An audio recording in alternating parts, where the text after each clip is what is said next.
Hey everybody, this is Rydo and we're back to Pinball Arcade. So last time we played Twilight Zone, which is one of the best tables ever. Um, but ironically, Twilight Zone really is losing relevancy as a 30 or 40-year-old TV show at this point.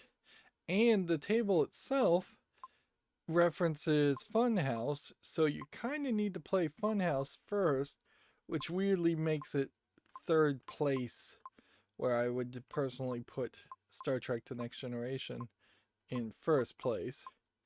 I also would say that if you strip away the nostalgia for Twilight Zone and you play the table, it's a fairly difficult table and a little complicated, which does give it lasting power, but also creates a scenario where if new kids were to play Twilight Zone, they probably wouldn't have very much fun with it.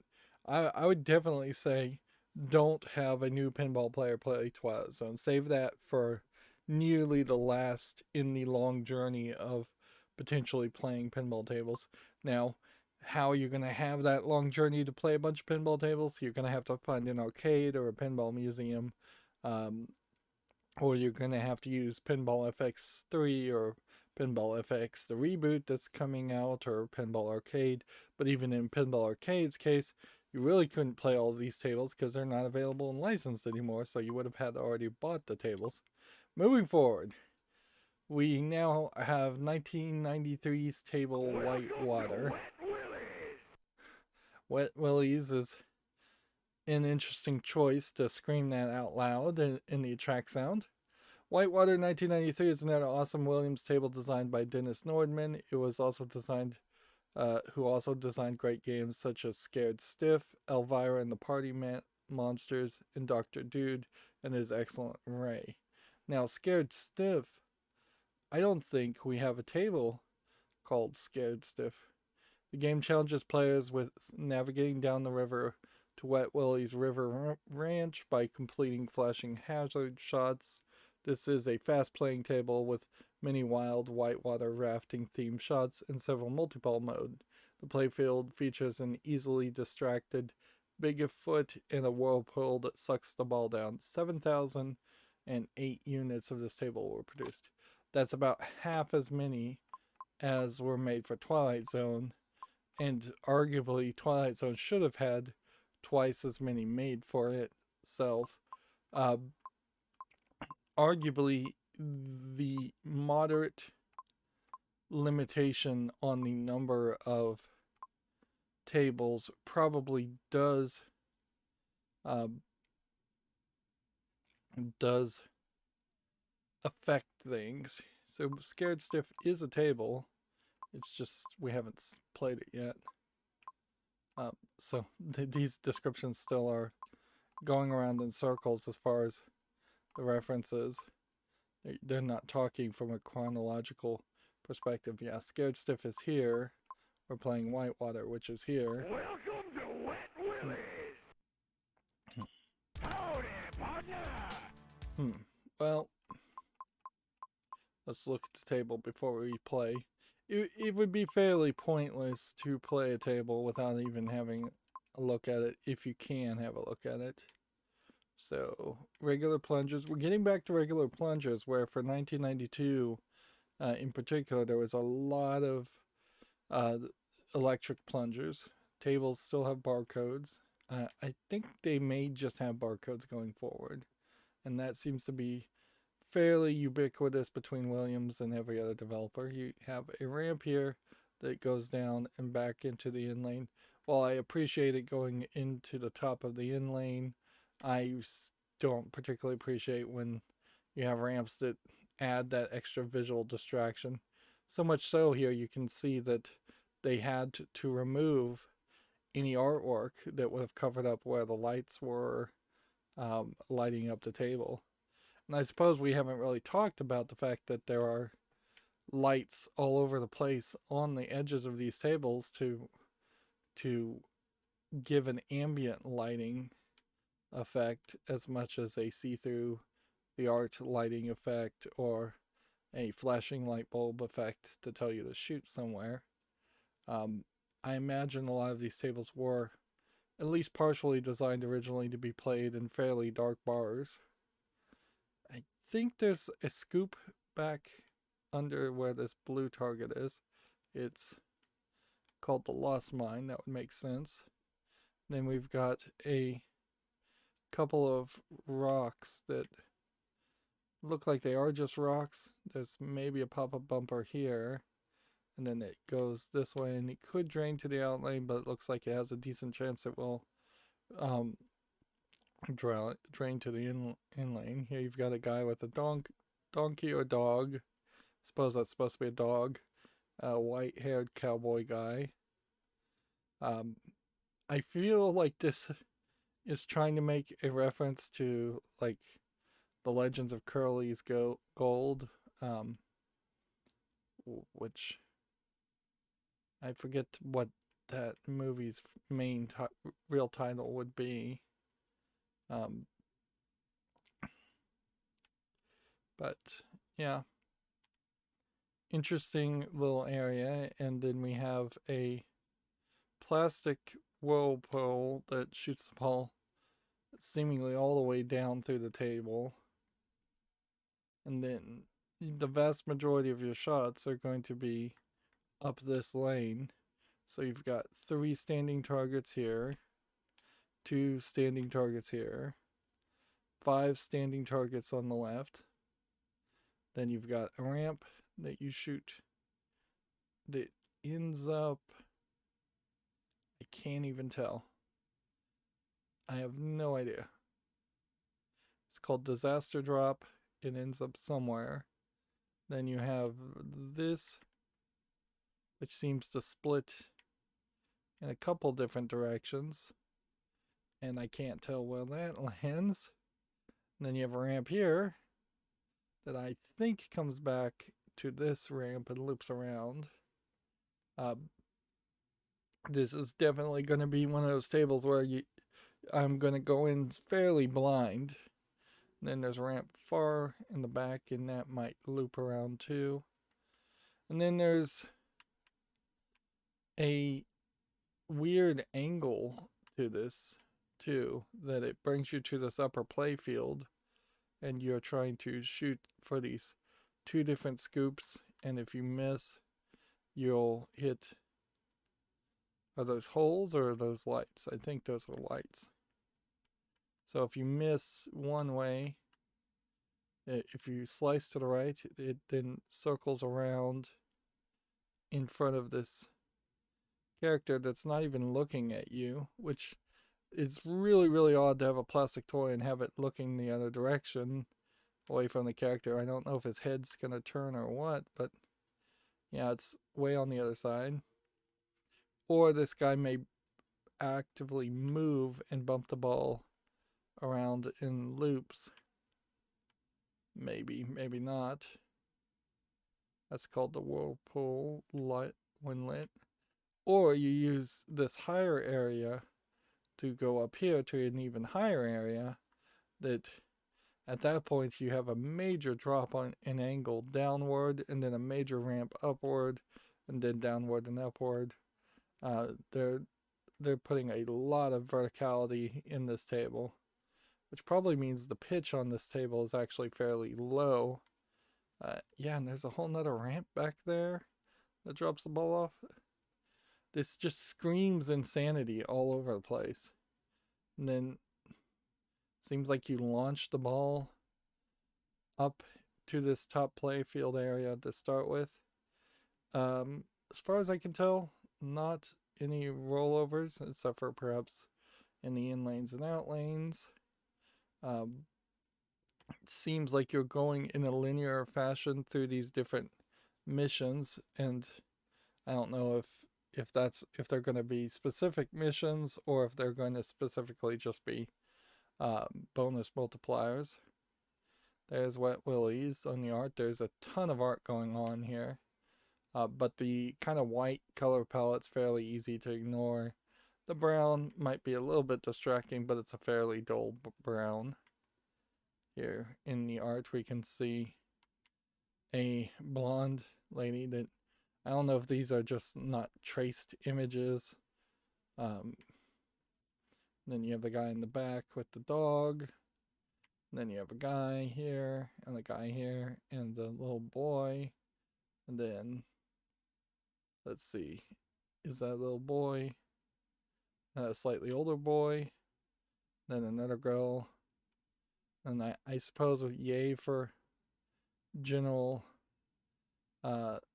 diversity as far as males and females.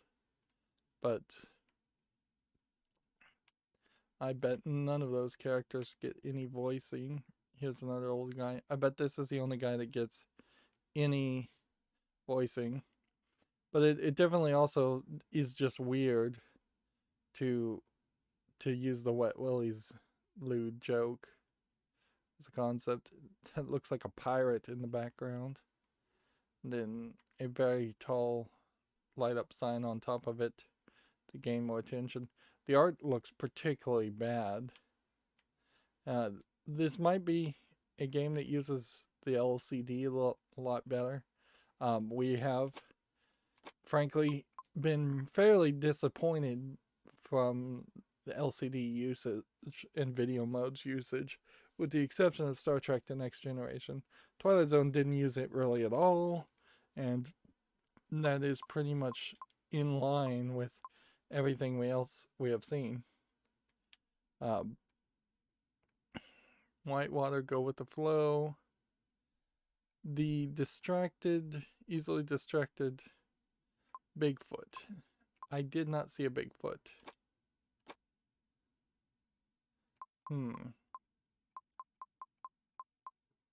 Funny that they would mention an element and then, like, this doesn't look like a Bigfoot guy. Is that supposed to be a Bigfoot? I don't think that's supposed to be a Bigfoot, but maybe that is.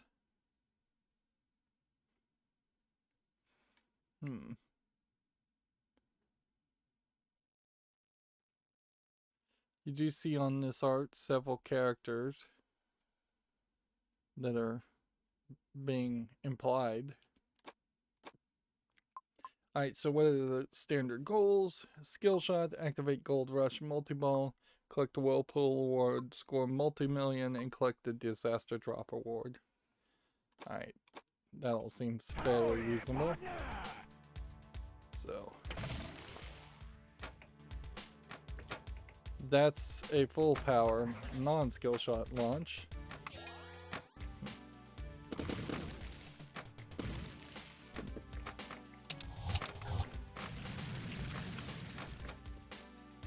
So this is a table that probably has not much going on as far as its lower section.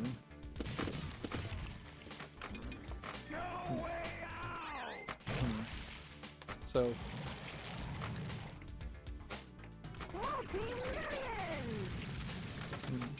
So what you're going to want to do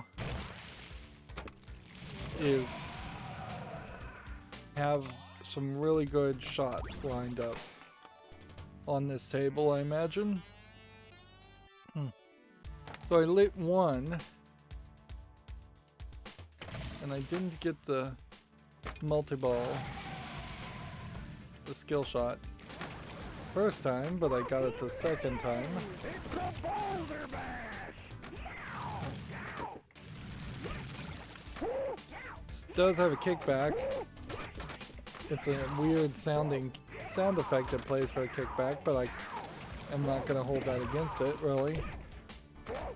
No, frankly, that was the Whirlpool Award.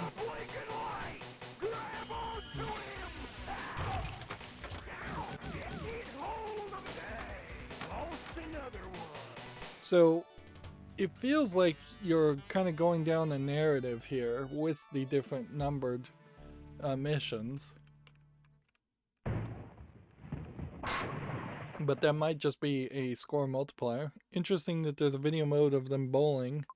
Pinball tables definitely would be very prevalent in bowling alleys. There.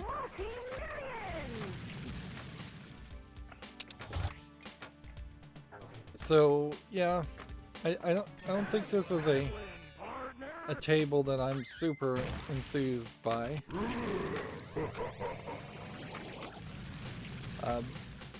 You advance the raft, which probably advances the bonus, but might also start some final mini game. But that might be really an indication of there being a lack of actual different quests or missions. But not everybody can be Star Trek to the Next Generation, really. Like, they just didn't have the budget, they didn't have the resources. The competition wasn't that high.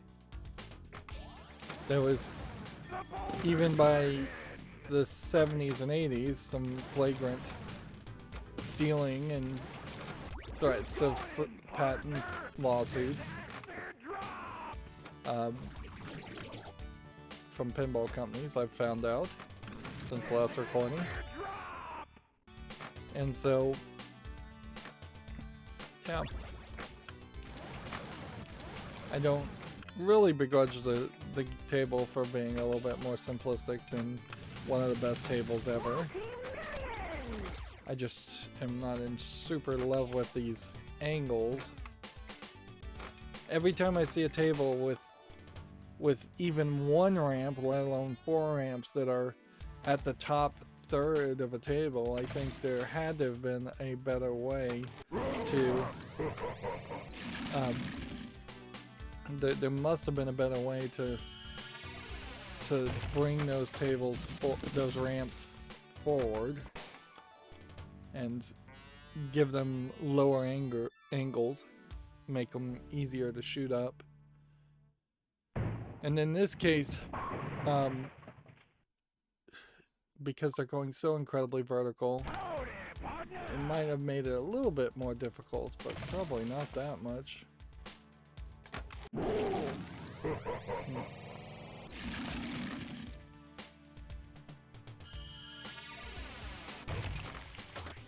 This is a great example of where the flashing light bulbs are supposed to help and why they exist in general.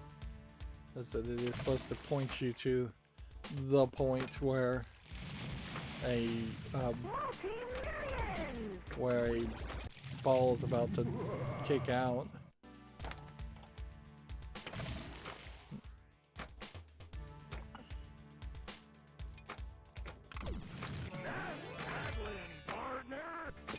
I would say that tables probably should have some hurry up that is easily started when you launch the ball with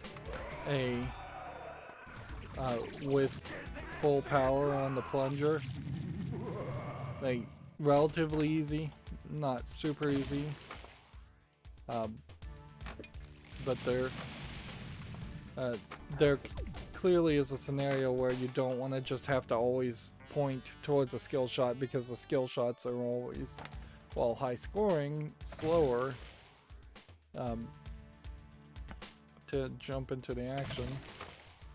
Although arguably, maybe you're making the argument that if you're gonna just be crazy and try to move the ball around as fast as possible, then you shouldn't score high, and the game shouldn't accommodate people that are just trying to move the balls around.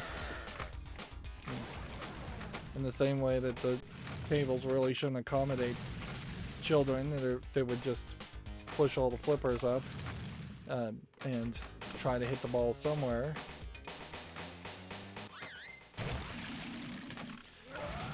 It is arguable that pinball at some times may have hurt itself by moving away from being a game of skill and into being games of pure random chaotic entertainment.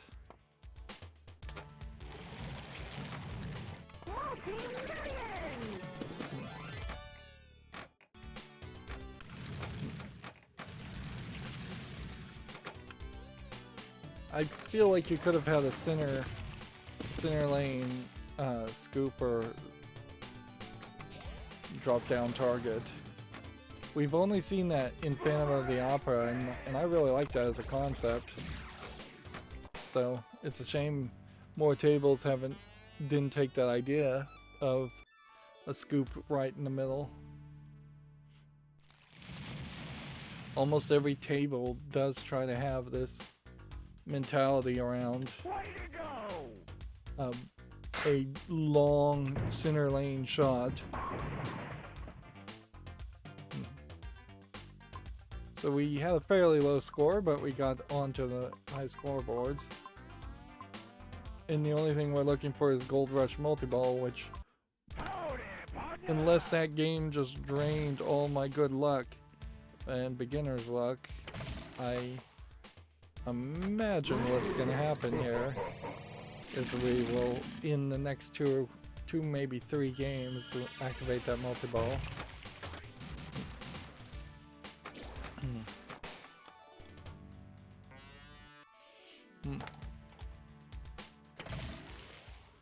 And if you're thematically talking about whitewater rafting, I think in 2021, if you're going to remake this, you probably would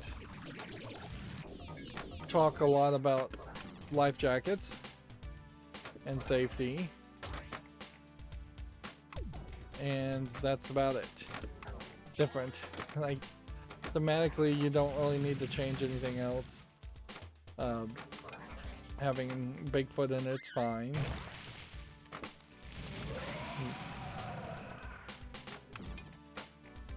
So then it would just be redesigning the table slightly. And for a table like this, I think it would mostly just be trying to change the angles more than completely redo the shots. I don't see a shot in this table that is crazy out of place. And so then it would just be standard things of improvements in audio and visual, new table art, possibly. There is this possibility that if you were to remake a lot of tables, you could hire new artists and give them a lot of work.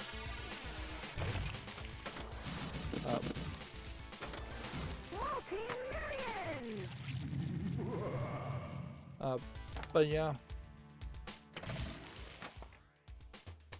I might want to clean up this table a little bit. Have the drain out at the top there jump into the whirlpool shot.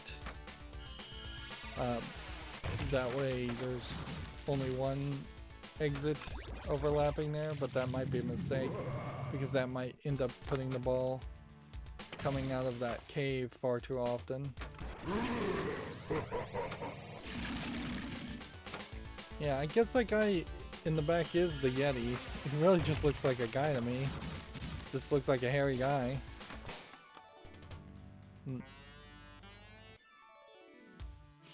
I try to make it more visually obvious where the pop-up bumpers are, because those are always a fun element to look at. So I would try some of that. You might try some under the playfield action instead of just 3 layers of over the playfield action. That might work fairly well too. It's not like a lot of stuff is happening.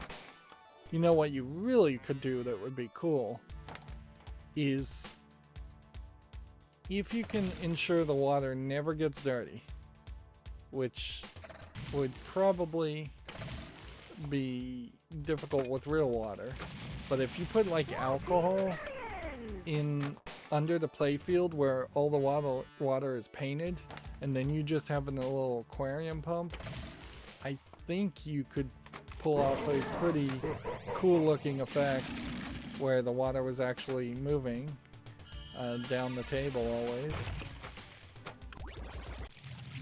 And I guess the question would be, would something like a clear alcohol like vodka, just like, or something like that, would that ever go bad or get cloudy or dirty? Don't think so, but you'd have to be fairly careful.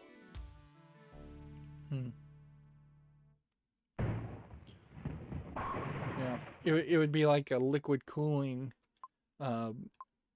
water block on a computer. That would be a cool effect for a lot of tables, actually.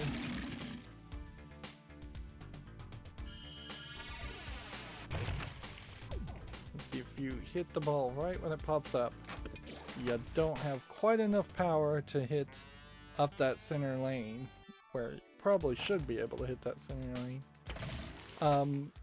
If you don't do water, then maybe you have just a little magnetic piece of plastic boat under the table that advances as you play.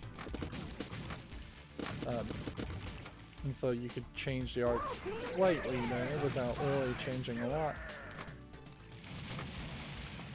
And if you miss that shot, even if you get the shot, if you're just slightly off, you're not going to have enough power.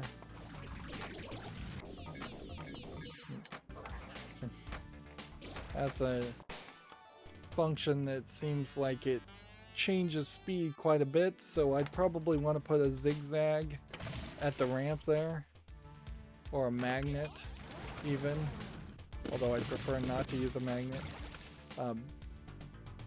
I kind of like how this kickback seems to be pretty much always enabled for a long time.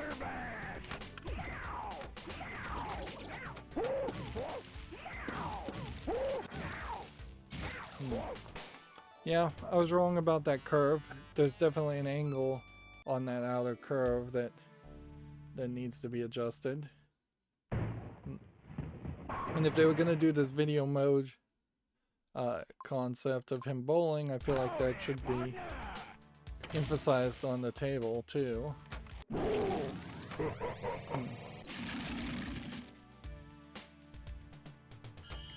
I feel like there should definitely be a video mode function, and we're not activating anything like that, so if there is any kind of video mode function, it's very difficult to start. Sound effects fine and the music's fine. The music kind of restarts each ball, so you could get fairly annoyed by hearing the same beginning part of that section over and over and again, but that's true for almost every pinball table.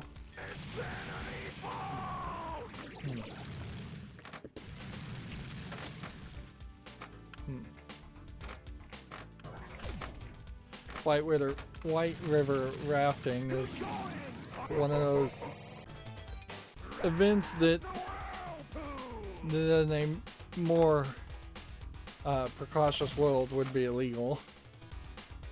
It's just incredibly dangerous, and even the professionals who sort of know what they're doing don't really know what they're doing. Not enough to my taste and liking. I'd say the same is true for parachuting. Which it's really weird that we've seen the theme of White River rafting and not seen the theme of jumping out of a parachute.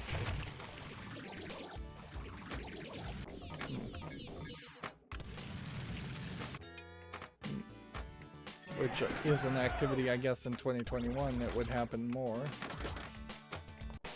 And they, in all fairness, like, paragliding and such have been made slightly more safer because you can do them in wind tunnels, where I've never heard of a wave pool that was particularly safe.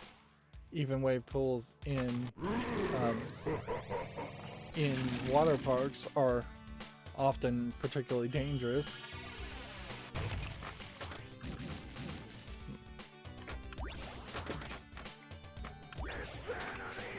I would try to widen up some of these ramps, increase the opportunities to actually get the ball up the ramp. It's a Boulder Bash! I think you can still use the phrase insanity in 2021, so I wouldn't think you'd have to change that. But I would definitely change Wet Willies into something.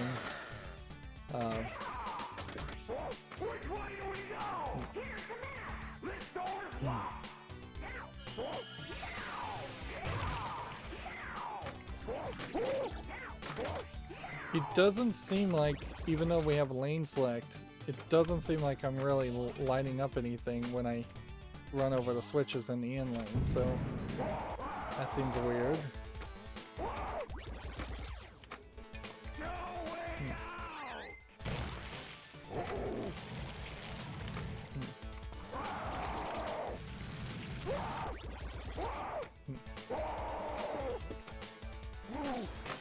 Yep. So it does seem like the guy literally doesn't do anything other than spin his head. The Bigfoot. Maybe you get some kind of bonus if you hit his hands and bounce off that log that he's holding, but it kind of doesn't seem like you do.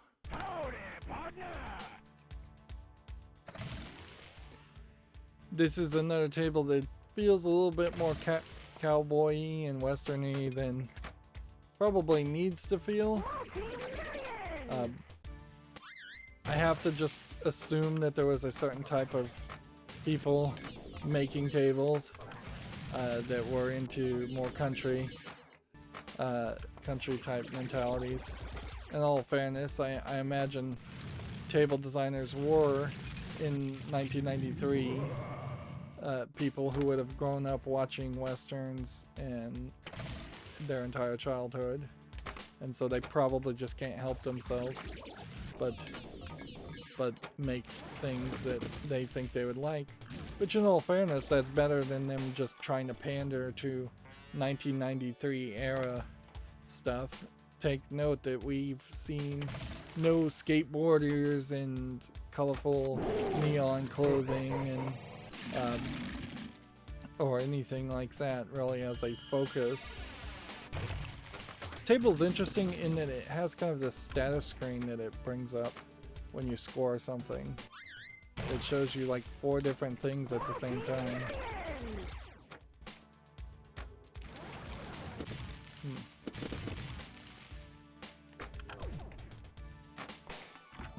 There's another delayed nudge. Extra ball at 90 million. Goes to show that they're expecting you to score fairly high on these tables.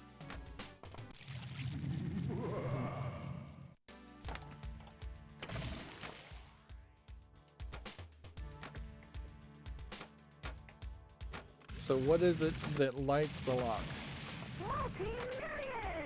To start a multi-ball.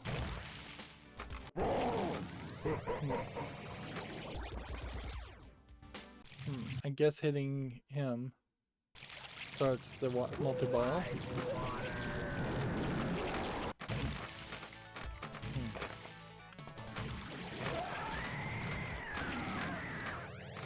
Alright, well, I lost 1 ball.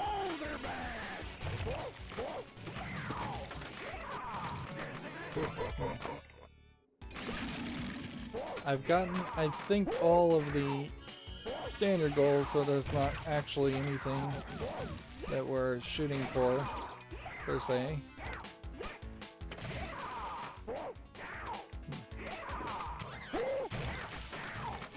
So I was able to restart multi-ball.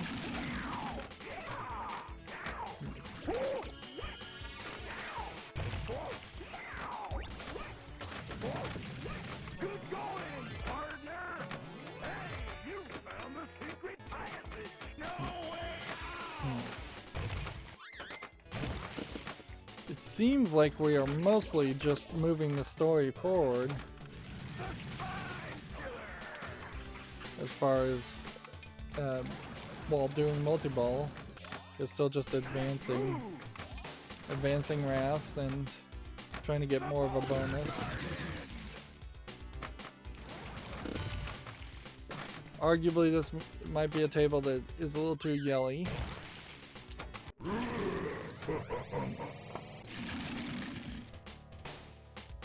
Yeah. There's a center lane standing target they seem for me to want to hit. They seem to want me to hit.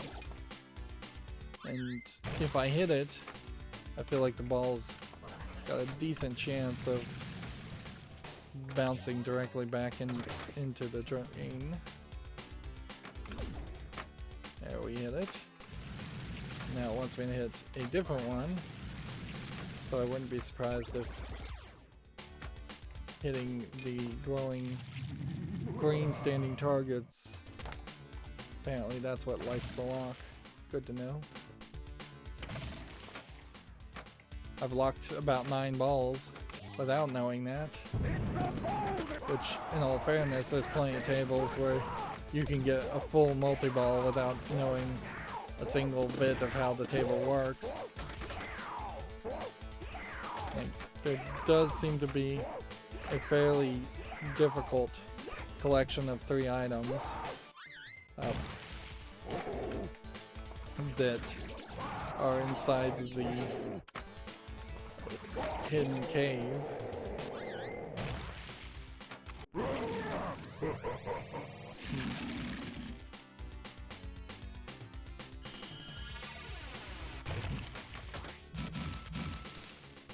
I would argue that the ball gets launched out of the lost cave too hard, too fast.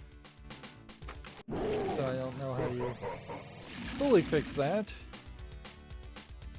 You don't want it to come out completely wimpy, but I also don't want to potentially ruin myself on it, which it feels like there's a chance of that happening.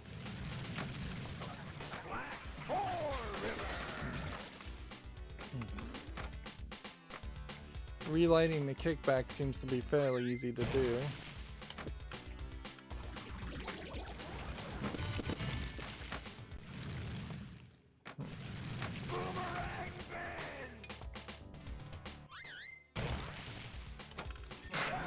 There we go.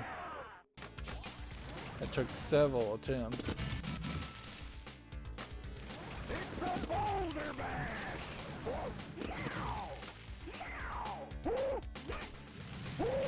The slingshots on this table are kind of easy to miss, which is nice.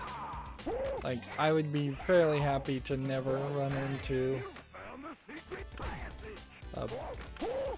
never really have the balls bounce on slingshots, but they certainly do. You see, that was a bonus of 4 with an extra ball. And we've got like several of the rafts advanced.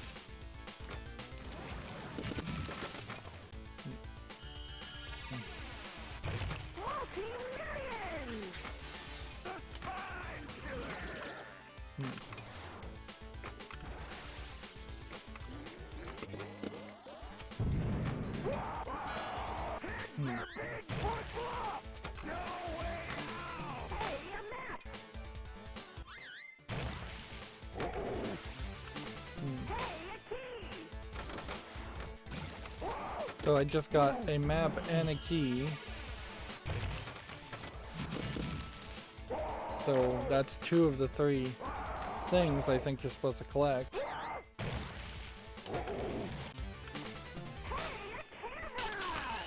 And a camera.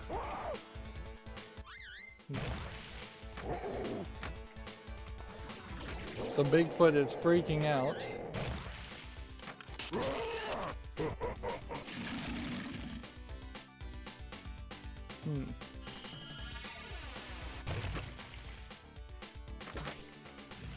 barely saved that one.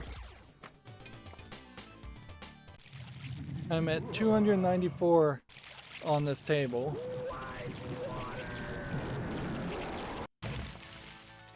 Not really sure what the multi-ball is all about, what the jackpot would be, but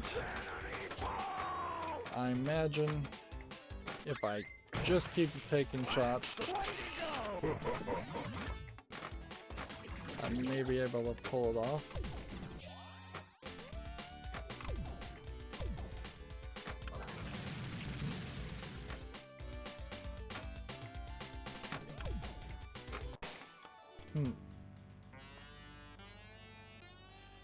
See, and there's one flipping, there's one blinking things.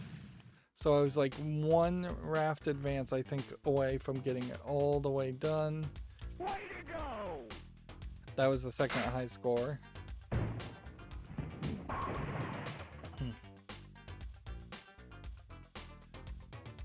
So the top high score actually put me in the third high score. Interesting. Is double what I just got there. Gold Ball multi-rush mode. I thought I had already started that. Gold Rush multi-ball. To activate it, shoot the ball into the lost mine 3 times. Each time the ball is shot in the lost mine, it collects 1 item of it. Items required. These are the flashlight, the key, and the map. Once all 3 items are collected, each time you score a jackpot during Bigfoot Hotfoot chapter. Yeah, that's what we were doing before. Once all 3 items are collected, that's Gold Rush multi-ball. During the 2-ball mode, all switches are 2,500 Gold Rush multi-ball ends once one of the ball drains. All 3 items must be collected to re-establish it. Okay. So then we know exactly what to do here. We just gotta get really good at a shot, which wouldn't be particularly the shot I would be going for. I've got to get the ball to be fairly slowly moving on the lower right flipper. And there's a lot of scenarios here where it will not be fairly slowly moving on the lower right flipper. And I've got to hit it right at the edge there, pretty much.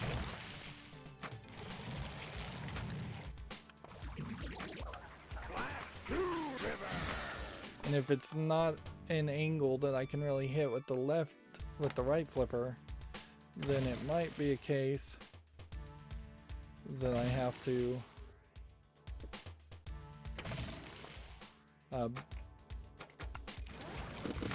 bounce the ball, and getting the ball to hit in that shot by random bouncing is pretty insane. I could easily see getting rid of some of these standing targets on the left and moving that cave up just a little bit higher. And that's true for pretty much any tables. I could see myself just getting rid of some of the standing targets. There's always, or almost always, too many standing targets.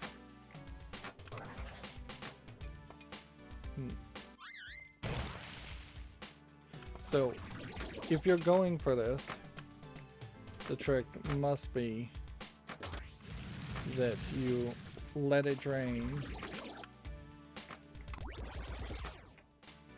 whenever you get up there. That's one, and that was accomplished with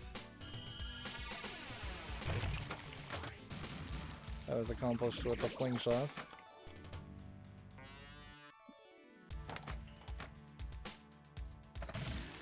If I was using buttons versus the Xbox One triggers, I don't think it would change anything as far as the amount of force that's being put into a flip.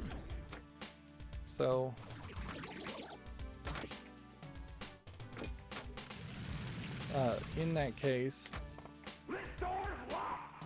I don't know. It's a gold rush. There we go, we got it. And that really would be not a shot I would ever try. Again, it's a fairly easy way to get a multi-ball, I'm sure, but I don't think it's worth it for the risk. Because meanwhile, you could see when I was just playing the table, I did way better just doing the same shots over and over again, which inherently that's the problem with a lot of tables like this. This is an average table where you end up doing the same shots over and over again. It's an average table that has 2 or 3 gimmicks on it, which makes it more interesting than a lot of other average tables, but it's still fairly average as far as the theme and the gameplay.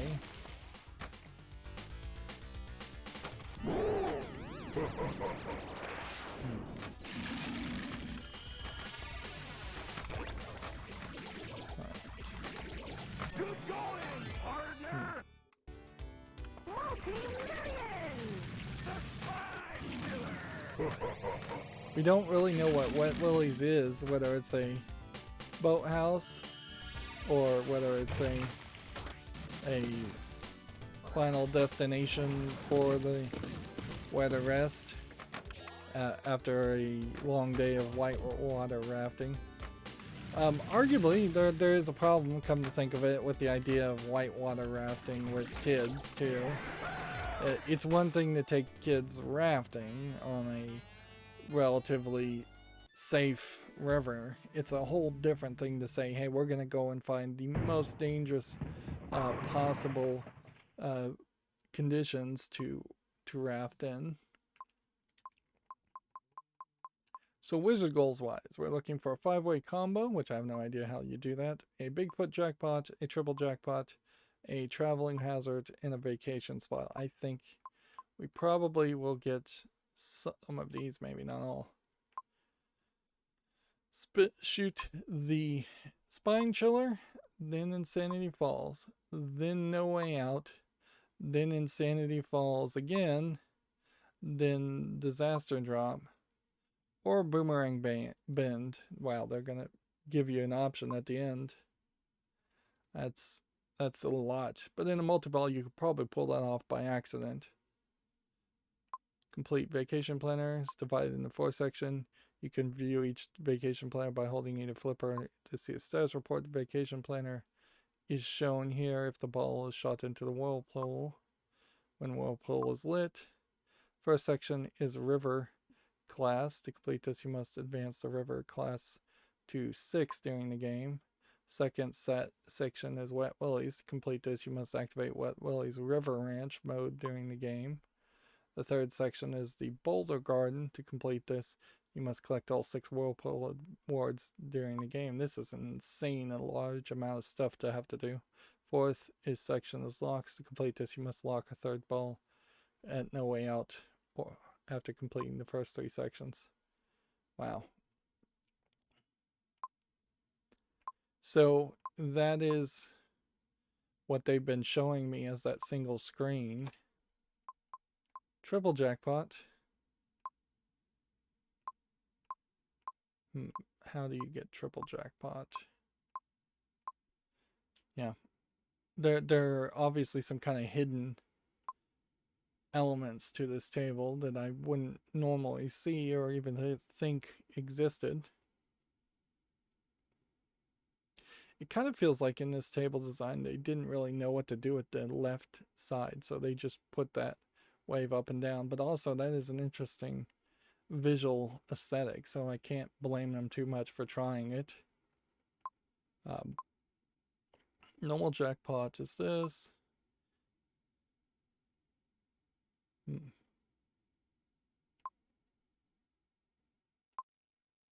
If 2 of the ejected balls are shot through Insanity Falls, then it's lit for a double jackpot or twice the normal jackpot. If all 3 ejected balls are shot through Insanity Falls, Yeah, that seems like that's fairly impossible. Once you advance the raft number 16, completing all of the flashing hazards one more time activates Wet Willie's River Ranch mode. Wet Willie's River Ranch mode is divided into 2 stages. In stage 1, all 7 hazard lights are lit, each completing for 10 million points. Once all 7 are completed, stage 2 begins. In stage 2, single traveling hazard light is lit. This starts at disaster drop and moves left to the next hazard every few seconds. That gives you 100 million and ends Wet Willie's River Ranch mode. Yeah. Then Vacation Jackpot is earned when you complete the Vacation Planner. Okay. Did we look at how to get the Bigfoot Jackpot?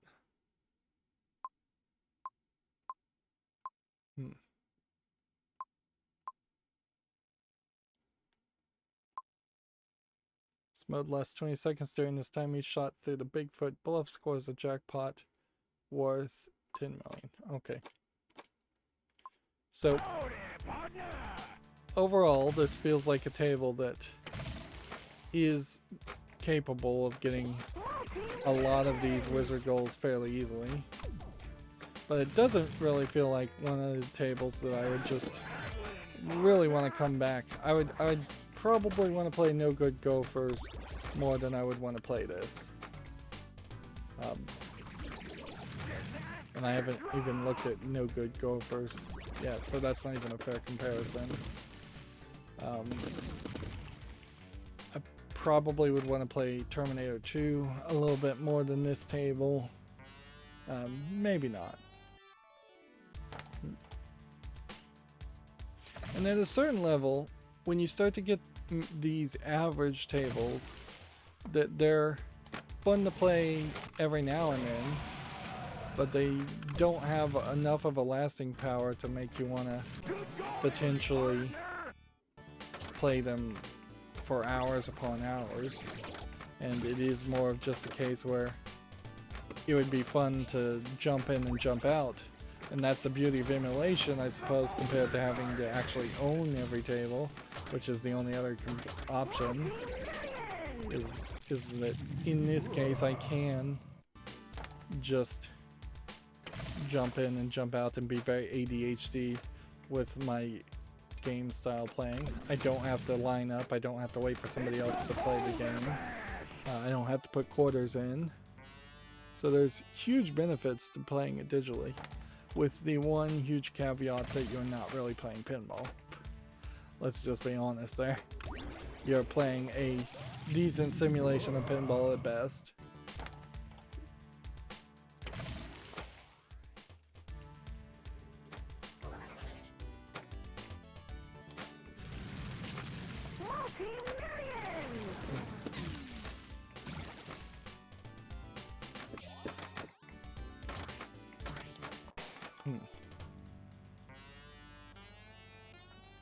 Yeah, and I think I'll just play a couple more games and then we'll call it a day. Like, I'm not expecting to get all the wizard goals on this. I'm not expecting to really pull off amazing gameplay.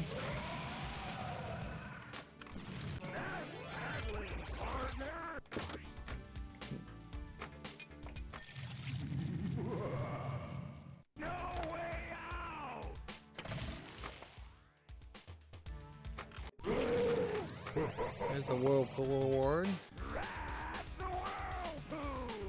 Interestingly, it does seem like there's basically no real reason to have the last mine on this table. It's not used well at all. It does that quick multi-ball and nothing else, which makes me think that even in the programming aspect of the table, which I would assume you would program the table as you're building it and designing it, but maybe you program it slightly after that point. But even in the programming aspect of this table, they must have said let's not use that lost mine very often. to activate any jackpots or anything.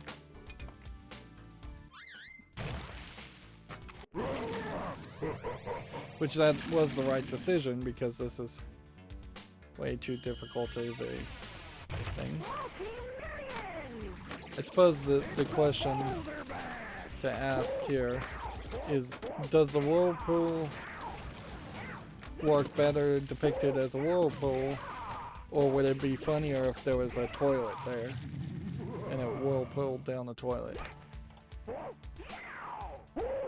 You could do that, certainly, but maybe that just messes with the theme a little bit. There's a lot of sound effects playing right now.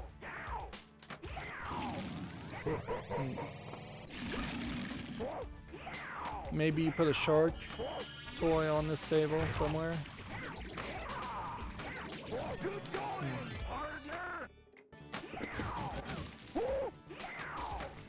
I feel like the game just locked into playing the same sound effect over and over again there, but I don't think that actually was the case. I think that I was just in a mode that happened to cause that to happen. So this is the vacation play now. And if they could just fix the out lanes, this table would work a lot better. And yeah, wouldn't be too hard to add something. Just add a bigger bump item, or change the angle a little bit. Put a piece of metal.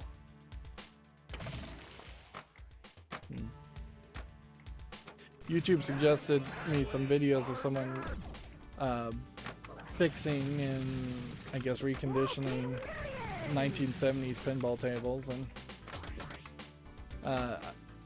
I, in less than a couple hours of watching his videos, went from subscribing to his channel to unsubscribing from his channel, because while he was doing his best was not good enough for me as far as the quality of trying to recondition and fix cracked paint and clean up tables and things like that. In all fairness, there may just not be a good enough answer, and if you owned a table and you were not willing to ruin its value, you probably would just never change or repair anything. You'd also probably never play it and just leave it turned off. Which, at the end of the day, I guess pinball tables were supposed to be toys, and you have to make that personal decision whether you're going to treat it as a collectible and put it on a shelf, or you're going to treat it as a toy and play with it and enjoy it. And I bet there's two different types of pinball collectors out there that make those decisions. I will say pinball tables, even being 40-50 years old, tend not to be super dirty, because the back glass and elements really are fairly airtight, so the only dirt that could get in the board as far as dust and such would be dirt that was actively created by the steel ball bearings rubbing off on the table over decades, or elements of dirt getting in from other components wearing out.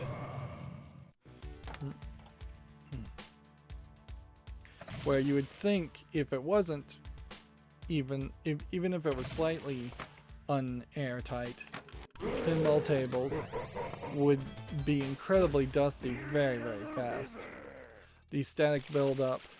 This is new. Like the static charge buildup that would, I assume, naturally occur around pinball would cause the pinball to cling on to even the smallest amount of dirt in the air, turning it into a big fuzzball very quickly, and I've never seen that happen. You also don't have any oils or anything from people touching the pinballs, so pinball owners and arcade owners pretty much just had to like wash the glass on the top, and that's about it, and dust the machines on the exterior parts.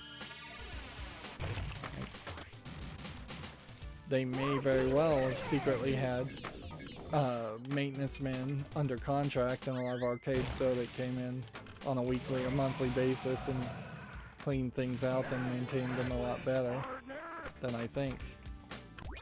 That could be another factor that you would run into if you were to own or purchase pinball tables yourself. A lot of collectors I've seen often choose to play with the back glass, the top glass turned off anyway, so so if you don't have the top glass there, then all bets are off as far as it being dust free.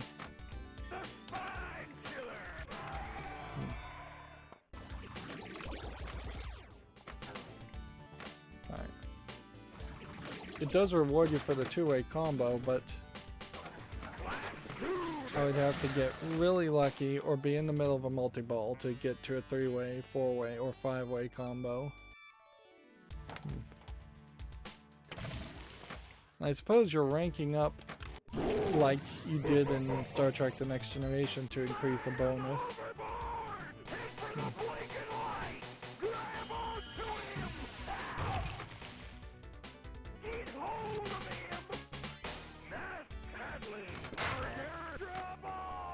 There's an extra ball. That was a fairly tight shot that I had to hit.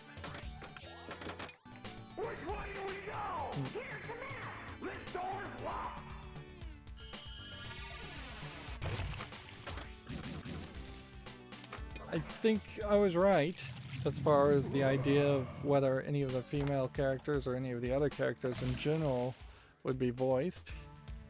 It's just, I assume, Wet Willie and the Bigfoot that make sounds on this table, which that's fine. Like that's not super crazy. If anything, more tables should have one character that is the most vocal narrative character to take you on the journey.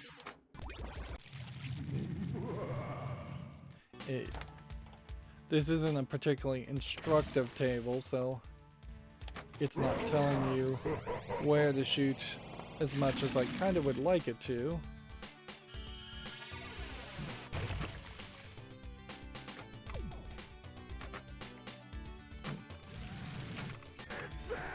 There's two-way combo. You see, that should be the three-way combo there, on top of being the whitewater multi-ball.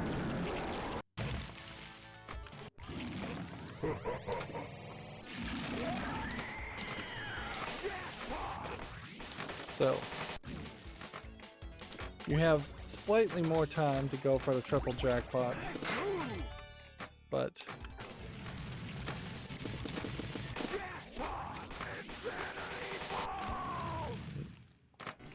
not an infinite amount of time. Not, you still would have to get it right on the first couple of tries.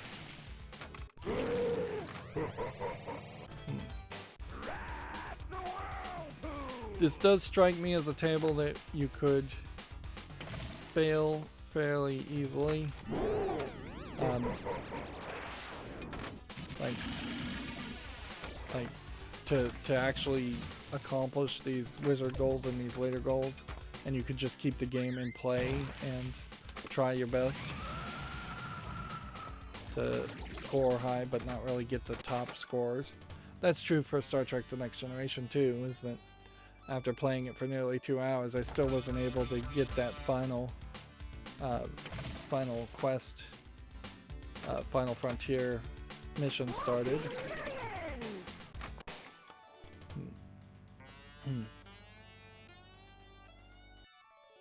This is kind of a nice, like, for lack of a better term, calming down table.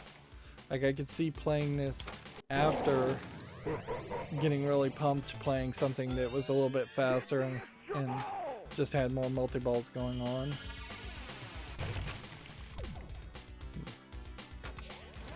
It's a Boulder Bash.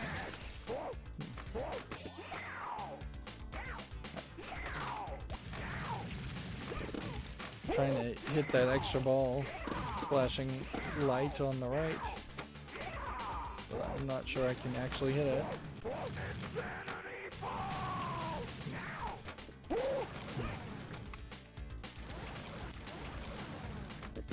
Boulder Garden.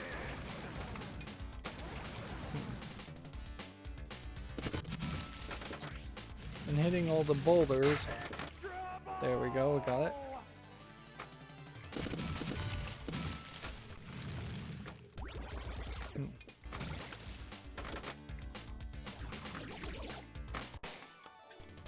Getting extra ball helped, but not that much. Hitting all the boulders, I guess, is part of the plan for the vacation award. I messed that up. There we go. That was the three-way combo. So I was aiming for the wrong thing with the three-way combo anyways. That would have been the fourth-way combo. I didn't think that was going to make it all the way around. It's a Boulder Bash. It's a Boulder Bash, not Boulder Dash. I thought it was Boulder Dash. Is what they were saying.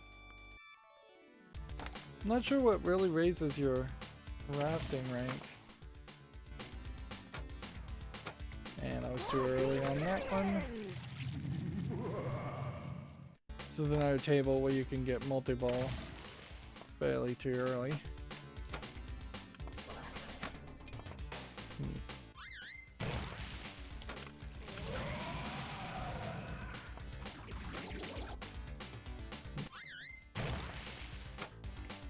Man, I am just timing that totally wrong.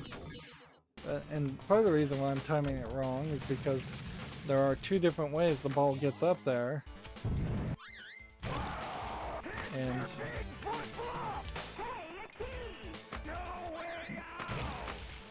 finally,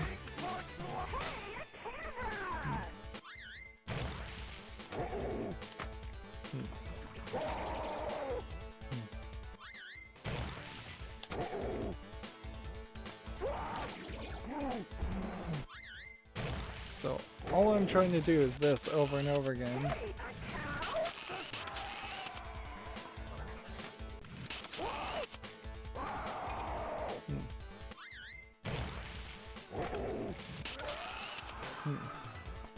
It seems like it's taking different pictures based on different targets I'm hitting.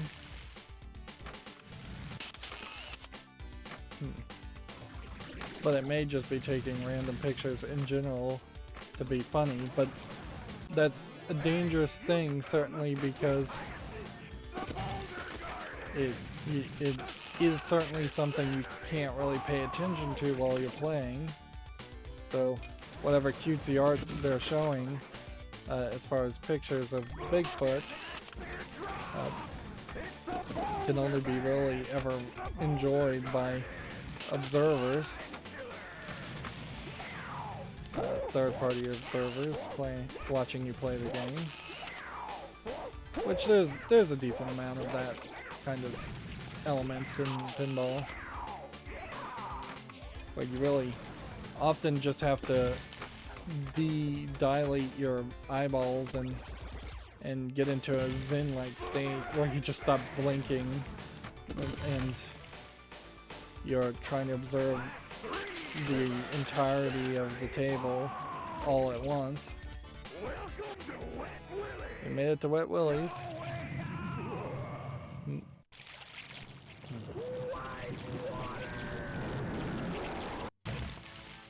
So we want to hit that one, and hit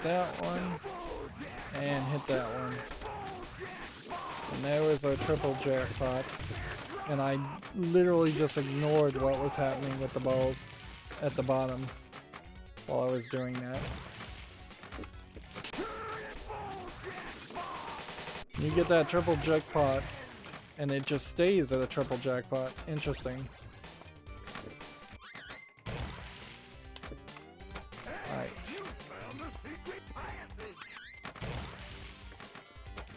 So what I want to get is the extra ball. There we go. That worked out nicely. Let's try not to immediately drain and need to use the extra ball. Took me several different attempts to get up that ramp.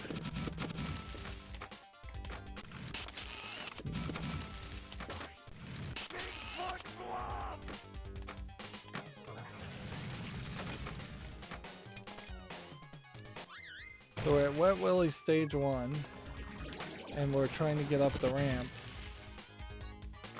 which is kind of the only place we can shoot. And now we should be as a traveling hazard. Where's our goal? Okay. And so I think that was the end of Wet Willie's.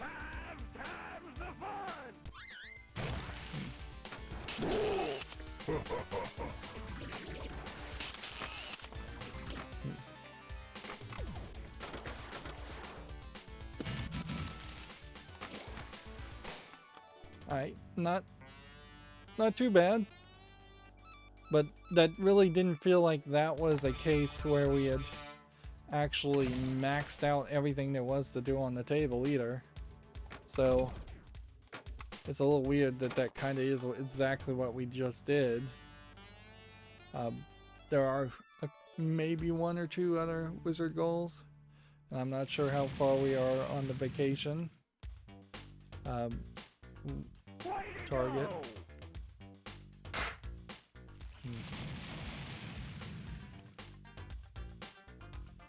16 waterfalls for an insanity record. Way to go!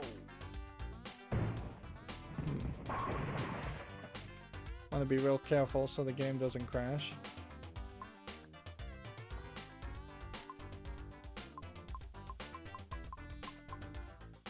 Five-way combo and the vacation jackpot. And the vacation jackpot itself would be fairly impossible to pull off.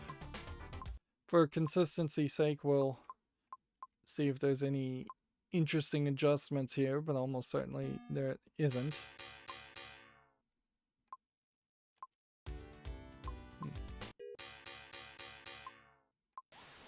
Don't really want a test report. I want to get into the main menu, and then adjustments, and then feature adjustments, and then see what the options would have been. Some of this memory stuff could have potentially been programmed in such a way that it would reset or not reset the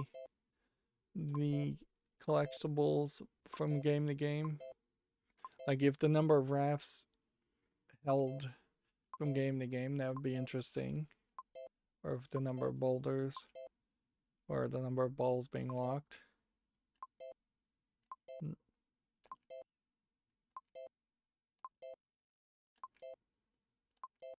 Yeah, but there is absolutely nothing special. Like this is probably one of the most boring options in general. Let's see. Not Whirlpool, River class. If you're going for the vacation jackpot, you want to concentrate on advancing the River class. Shoot the ball to the top level by shooting the Spine Chiller or the No Way Out, and then let the ball come down the right in lane to spot the river. Remember to make sure the right in lane is lit by using the flippers. Rinse and repeat until complete.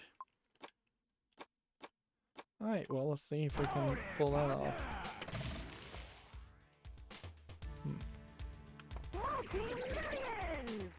Alright, with ball control.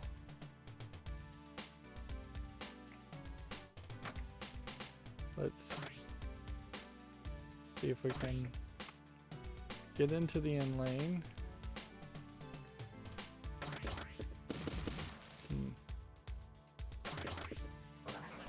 Alright, that gives you a letter.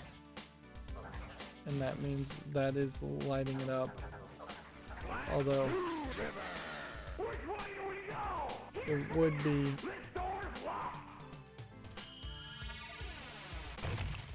easier if you're gonna cheat just to do it this way.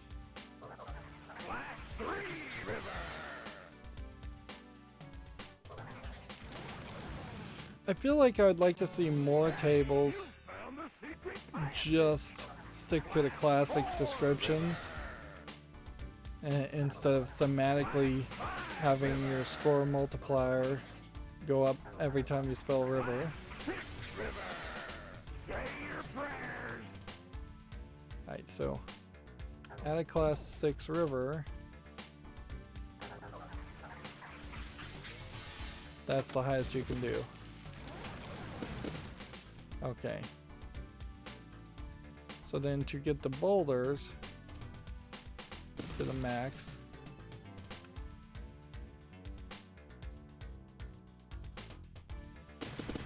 I think you have to do more than just that.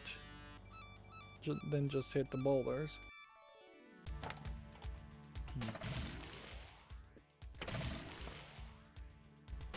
I did not intentionally drain out there. So are we still class 6 river, or do you have to pull that off? Nope.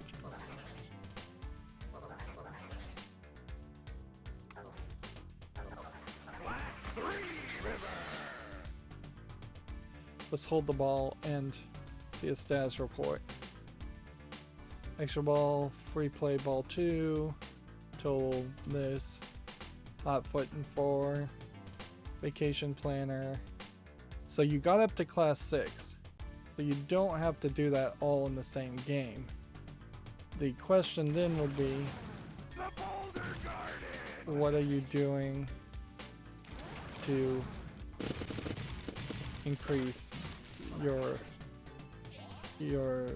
ramp?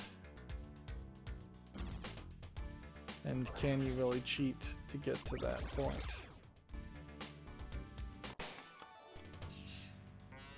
I don't think you can. I don't think you're likely to. If I shoot the ball up here, then I control the ball. There's no way I am getting that ball up that flipper.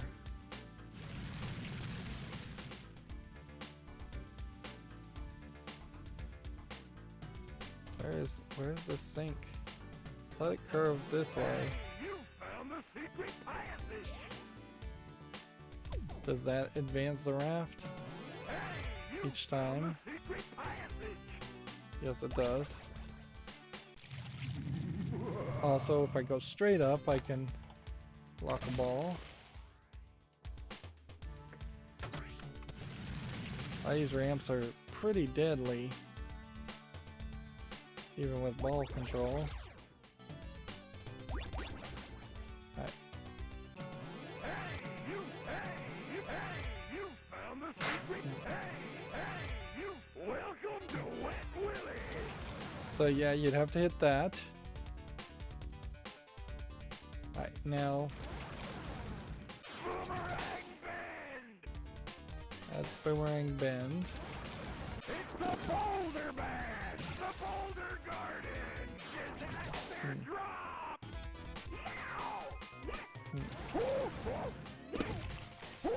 I think you just have to start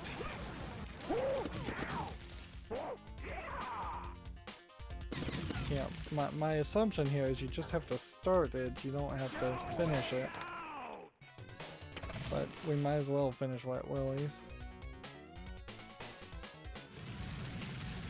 If we can.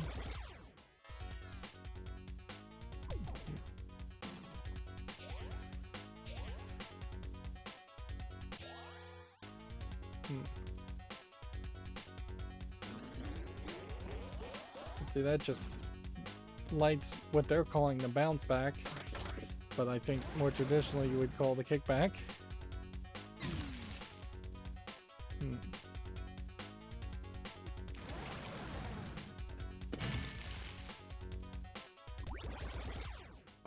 I think I have to just pretty much start a multi-ball at this point.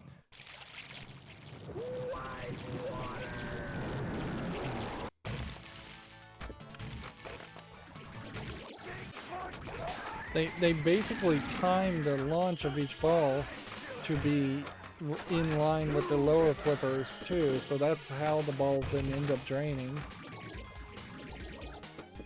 Alright.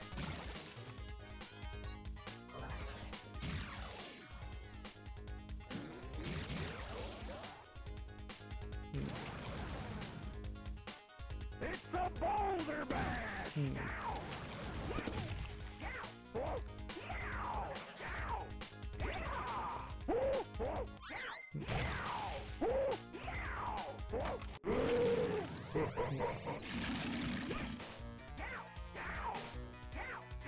So that, I mean, we could start the multi-ball again. We've got enough time, assuming I have ball control enough to get it in there.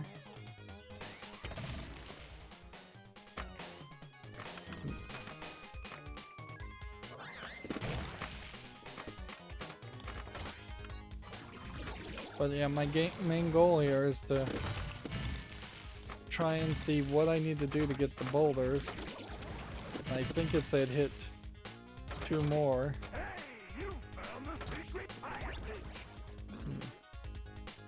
We're still at stage 1 of Wet Willie's, and that might be the problem.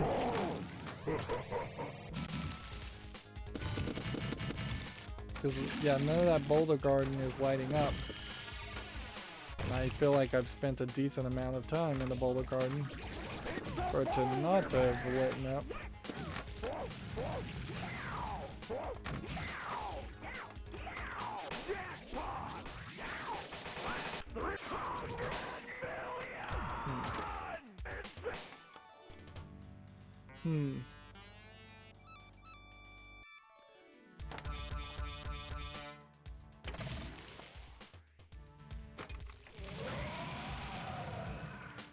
And I imagine they've got it set.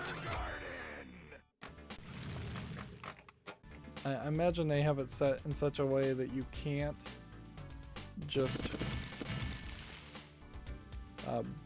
cheat it and get the ball stuck in the weight in that left ramp, even with ball control. Alright, let's just hit the Boulder Garden multiple times and see if this ramp does something for us. It doesn't feel like it is doing anything for us.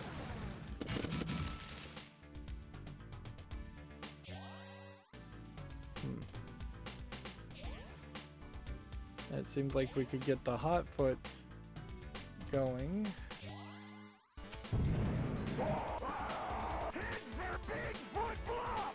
Which the idea of setting a Bigfoot's foot on fire is a little bit cruel, but comedic. I get it. It's very Looney Toony.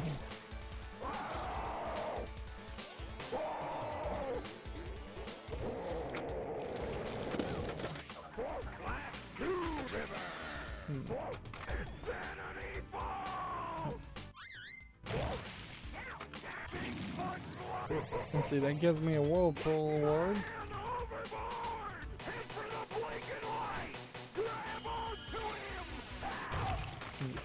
this man overboard mode could easily have been a video mode for challenge.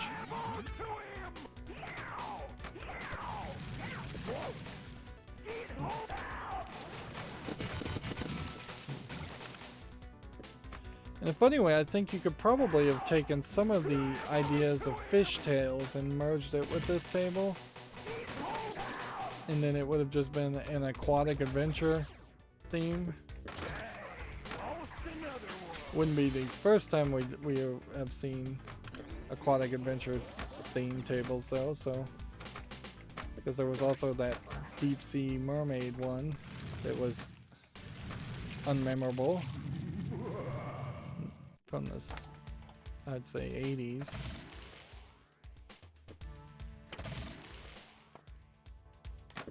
Of the themes, this is so far the best aquatic adventure table we've seen.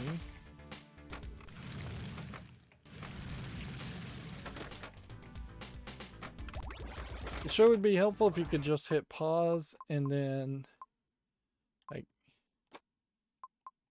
figure out how to do things, but notice that the pause menu doesn't show you or tell you how to do things.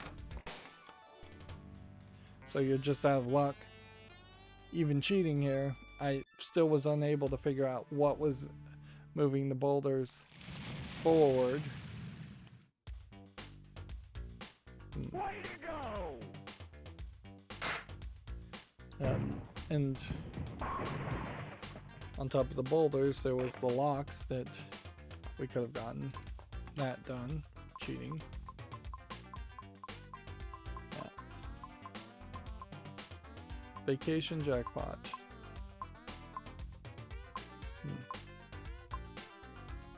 Yeah.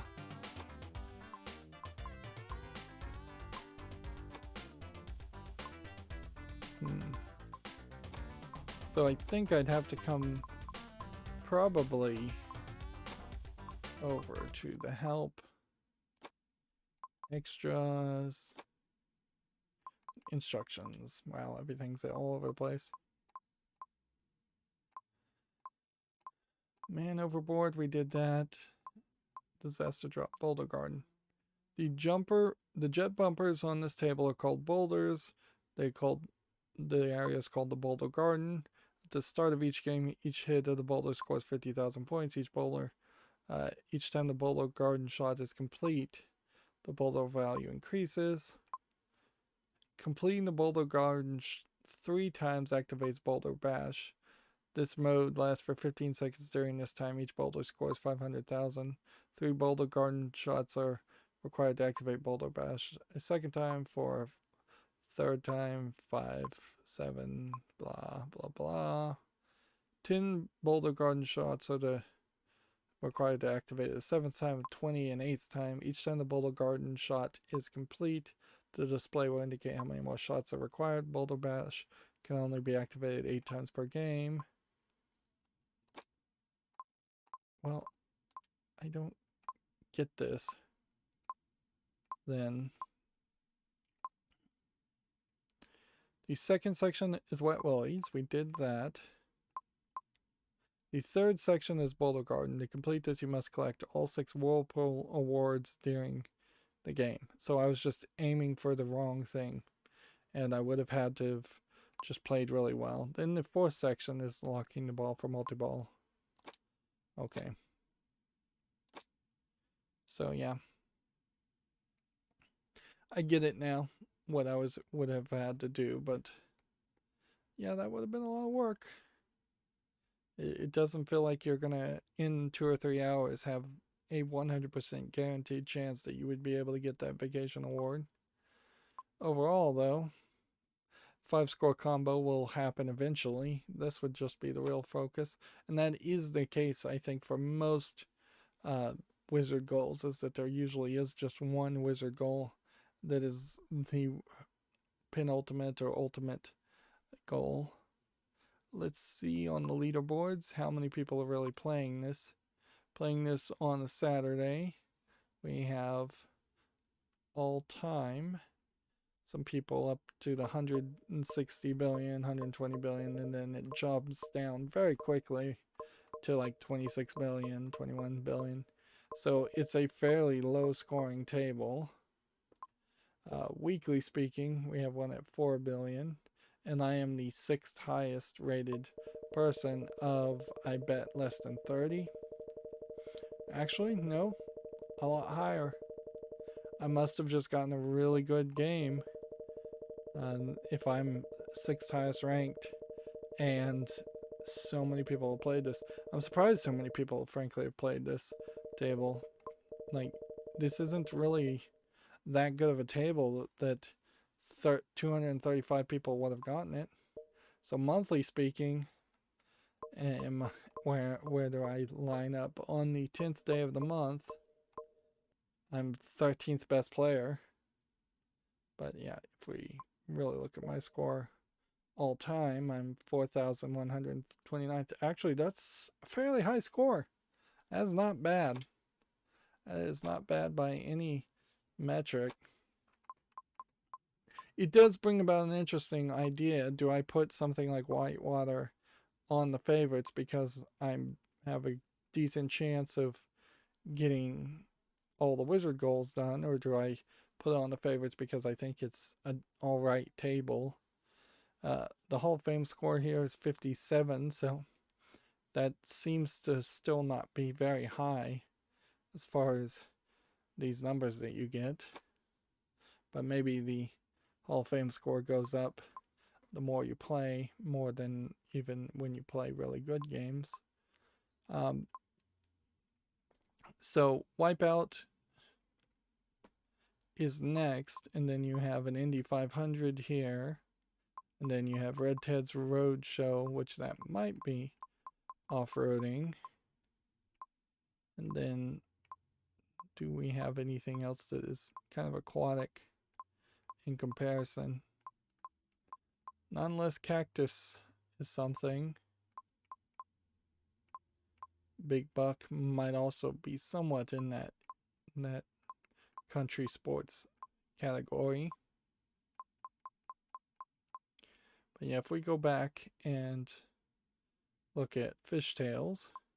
Whoa, you're not gonna eat that, are you? Not really play Fishtails because I didn't find anything super interesting about it.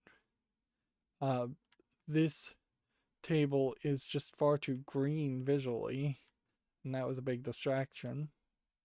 But arguably, this table design is closer to the middle of the table. There's a lot easier shots instead of having a whole bunch of very long shots.